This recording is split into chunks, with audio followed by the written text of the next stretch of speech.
Okay, so today ituturo ko sa inyo paano maglagay ng airiness sa vocals. So let's get started. I will play first the track with all the processing activated and also itatagal ko on and off yung effects para ma-notice nyo yung difference. Alright, let's play. Shoo, ang dami niyong yabas, wala namang do. Di kita friend, wag ka na mag-assume.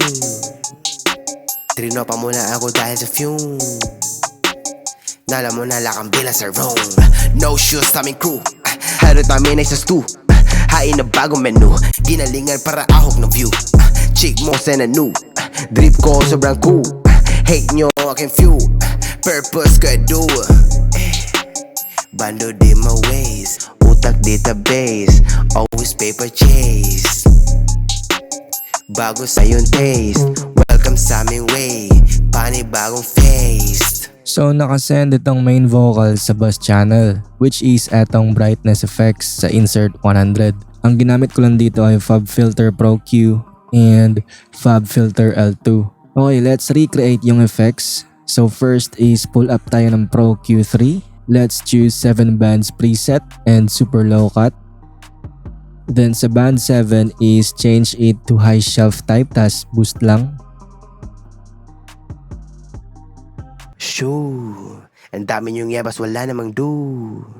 Next is Pro L2. Itaas lang natin yung gain, and also for the Pro Q3, don't forget to click etong phase invert. So if you want na i-adjust yung effect ng brightness, just simply play with the fader para matimpla mo yung taste ng brightness sa vocals na gusto mo. Shoo, ang dami niyong yabas, wala namang do. Di kita friend, wag ka na mag-assume. Trino pa muna ako dahil sa fume. Shoo, ang dami niyong yabas, wala namang do. Shoo, ang dami niyong yabas, wala namang do. Di kita friend, wag ka na mag-assume.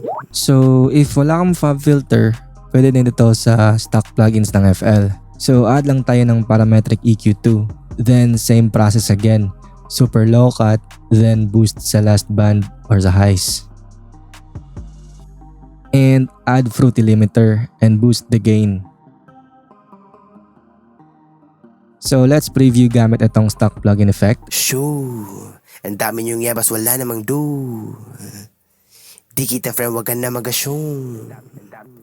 Trino pa muna ako dahil sa fume.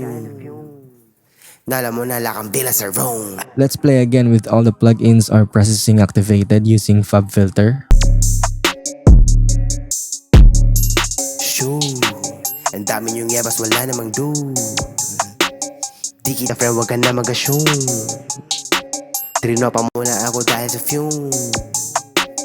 Nala mo na lakang bila sa room. No shoes, taming crew. Harot namin ay sa stew. Hain na bagong menu. Ginalingan para ahok ng view. Chick mo sa nanu. Drip ko sobrang cool. Hate nyo aking few. Purpose ko do. Bando di my ways. Utak database. Always paper chase. Bago sa yung taste. Welcome sa aming way. Panibagong face. So that is it guys kung paano mag-add ng brightness sa vocals. This is just one of many ways para ma-achieve yung airiness or yung air vocals. Pwede lang din kayo gumamit ng mga other saturation or exciter plugins sa vocals para less routing and less setup. Right, so thanks for watching guys. See you again next time. Happy mixing and bye-bye.